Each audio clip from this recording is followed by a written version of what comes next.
Hello everyone, myself Chandrakant Yadav. I have secured All India rank 9 in ICAR JRF PG Agronomy examination. I have done my graduation from Rajmata Vijay Rajesh Scindia, कृषि विश्वविद्यालय Gwalior, are के agriculture college of Sehore. So friends, ये तो था मेरा basic से introduction. अब काम की बात करते हैं। तो जब मैंने अपनी प्रिपरेशन स्टार्ट करी थी, मैंने अपनी प्रिपरेशन थर्ड ईयर में स्टार्ट कर दी थी। उस टाइम मैंने 3 आवर से स्टार्ट करी थी और फिर मैंने उसको 6 to 8 आवर में करता था कंटिन्यू। उसके बाद फोर्थ ईयर आया तो फोर्थ ईयर में हमारे रावे प्रोग्राम ऑनलाइन थे। ईएलपी में भी मेरे को कॉलेज में कम ही जाना पड़ता था, तो मेरे को लगभग फोर्थ ईयर का पूरा ईयर मिल गया था। तो उस टाइम मैंने 12 आवर की स्टडी कंटिन्यू फोर्थ ईयर तक करी थी, पूरे टाइम करी थी। उसके बाद बुक लिस्ट की बात करते तो बुक बहुत सारी बुक है, और तो आप वो बुक को एक काम करिए, बहुत सारे यूट्यूब पे वीडियो उन पे देख लीजिए। आपको बुक के नाम पता ही होंगे, इतना तो बेसिक्स रहता ही है। तो मैं आपको वाले इसके नाम बताऊंगा, टॉपिक्स के वजह जिनके नोट्स इजीली हमें अवेलेबल नहीं हो पाते और जिनसे क्वेश्चन आते हैं, जो हमारे एग्जाम में काफ़ी इंपॉर्टेंस रखते हैं। जैसे प्लांट फिजियोलॉजी है, तो एक्चुअल में उसके नोट्स हैं ये अरुण कात्यायन, निम्रा सुंडा, फिर भी इनसे उतना अच्छा नहीं हो पाता है। तो मैंने प्लांट फिजियोलॉजी के लिए एलियन कोचिंग के नोट्स फॉलो किए थे, या फिर आप यूट्यूब पे बहुत सारे वीडियो अच्छी अच्छी वीडियो उनको देख सकते हो। इससे आपका प्लांट फिजियोलॉजी स्ट्रांग हो जाएगा, क्योंकि इससे 8 to 10 क्वेश्चन पर ईयर आते हैं और क्वेश्चन बहुत ही डीप में आते हैं। ये जो साइकिल वगैरह है, क्रेप साइकिल, कई बार इनसे भी क्वेश्चन आ जाते हैं। तो अभी आपको ये वाला टॉपिक बहुत ही डीप में और एकदम अच्छे से पढ़ना है। उसके बाद स्टैटिक्स, तो स्टैटिक्स से हर साल 1-2 क्वेश्चन हमारे एग्जाम में आते हैं, तो हमें ये छोड़ना नहीं, क्योंकि हमारे लिए 1-2 क्वेश्चन भी बहुत इंपॉर्टेंस रखते हैं। तो स्टैटिक्स के लिए मैंने ट्रिकी एग्रीकल्चर के नोट्स फॉलो किए थे और यूट्यूब पे अमित भटनागर सर के कुछ वीडियो वो देखे थे। उसके बाद वीड साइंस। वीड साइंस बहुत इंपॉर्टेंट टॉपिक है हमारा, मतलब एग्रोनॉमी का मेजर पार्ट और सबसे टफ पार्ट वीड साइंस है। तो इसको हमें स्टार्टिंग से पढ़ना और एग्जाम तक पढ़ना है, मतलब इसको साल भर ही पढ़ना है, इसको बीच में कभी छोड़ना नहीं है, क्योंकि ये टॉपिक बहुत ही टफ है, इसको पढ़ने में काफ़ी प्रॉब्लम होती है। तो इसके लिए मैंने डॉक्टर टीके दास की बुक फॉलो करी थी। उसमें से भी वो बुक को नहीं पढ़ना पूरी, क्योंकि बुक बहुत मोटी है। तो उसके 1-2 चैप्टर हमारे काम के और एनजी रंगा के नोट्स, और फिर लास्ट में आरएस मीना सर की बुक है, उससे पढ़ा था मेनली। तो उसके बाद सोइल साइंस, तो सोइल साइंस के लिए सोइल साइंस टेटाइस एग्रोनॉमी वालों के लिए इनफ है। इससे ज़्यादा हमें सोइल साइंस के लिए और कोई बुक नहीं पढ़ना। और इरीगेशन, तो irrigation Reddy and Reddy SR Reddy से हो जाता है। उसके बाद क्लाइमेट भी रेड्डी एंड रेड्डी एसआर रेड्डी से हो जाता है।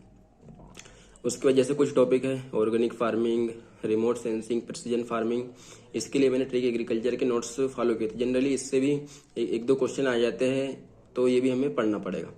उसके बाद जब मैं वो कर रहा था प्रिपरेशन, उस टाइम मेरे मन में क्या क्या डाउट आते हैं, तो वो एक एक करके मैं आपको बताता हूँ। फर्स्ट कि मैं हिंदी मीडियम से हूँ, मेरे पास अभी भी कुछ दिनों में 2-3 स्टूडेंट के फोन आए कि सर हम हिंदी मीडियम से, तो कैसे करें। तो मैं खुद हिंदी मीडियम से हूँ, तो आप भी कर सकते हो, ऐसी कोई प्रॉब्लम नहीं है। स्टार्ट में 1-2 बुक पढ़ने में प्रॉब्लम होती है, इससे रेड्डी एंड रेड्डी एसआर रेड्डी, उसके बाद अगली जो बुक है फ्लुएंटली पढ़ पाओगे। उसके बाद ये भी डाउट आता है कि सर कॉलेज के साथ स्टडी कैसे मैनेज करें। तो अब वो जा रहे हो कॉलेज, तो एक तो अगर आप कोशिश करें कि कॉलेज से मतलब कम से कम जाए, अगर हो सके तो, या नहीं हो रहा तो फिर आप वहीं पे जो आपकी बुक्स वगैरह है वहाँ जब भी कॉलेज जाए, वहीं जब भी टाइम मिले तो वहीं बुक पढ़ने लग जाए, जब भी हम टाइम मिले। ऐसे आपको खुद आपका टाइम मैनेजमेंट करना है। जो स्टूडेंट होते हैं राय वाले, वो जनरली फील्ड पे जाते हैं तो थक जाते हैं, तो फिर पढ़ना नहीं होता है। बाकी आपको पढ़ना पड़ेगा, और कोई ऑप्शन नहीं है।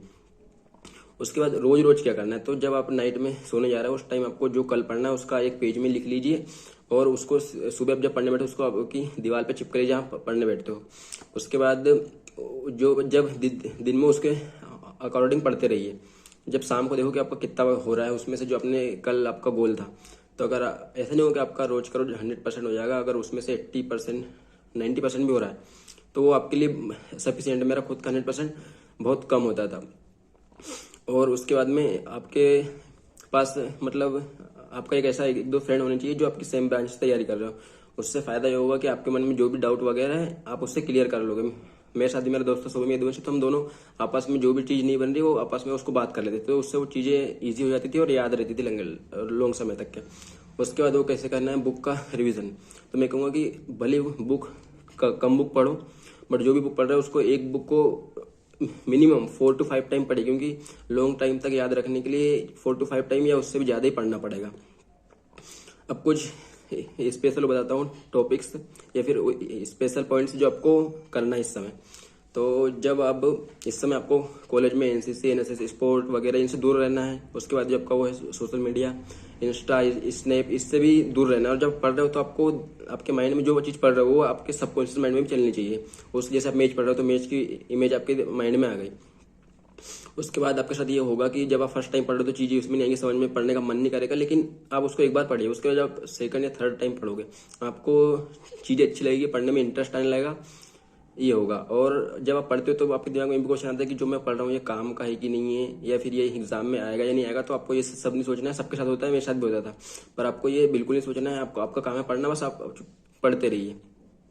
मेरे साथ एडवांटेज ये था कि जब मैं जहाँ सीहोर से हूँ यहीं पे लास्ट ईयर के 9th रैंकर अभिषेक पाटीदार सर भी यहीं से थे। तो जब भी मैं डिमोटिवेट होता था या फिर पढ़ने का मन नहीं करता था तो उनसे मिलने के रूम चले जाता था। तो उससे ये होता था कि वो मेरे को थोड़ा वो करते थे, मोटिवेट बताते थे ऐसा ऐसा।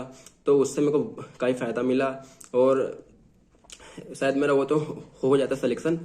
बाकी इतनी अच्छी रैंक के साथ उनके बिना सिलेक्शन मुश्किल था। तो thank you Abhishek sir for supporting me. And last में टिकी एग्रीकल्चर की टीम जिन्होंने कि हमें बेस्ट क्लास उपलब्ध कराई, बेस्ट नोट्स उपलब्ध कराए, बेस्ट टेस्ट सीरीज उपलब्ध कराई। Thank you Sanjay sir, Parthiv ma'am, Akash sir for supporting me and all other student.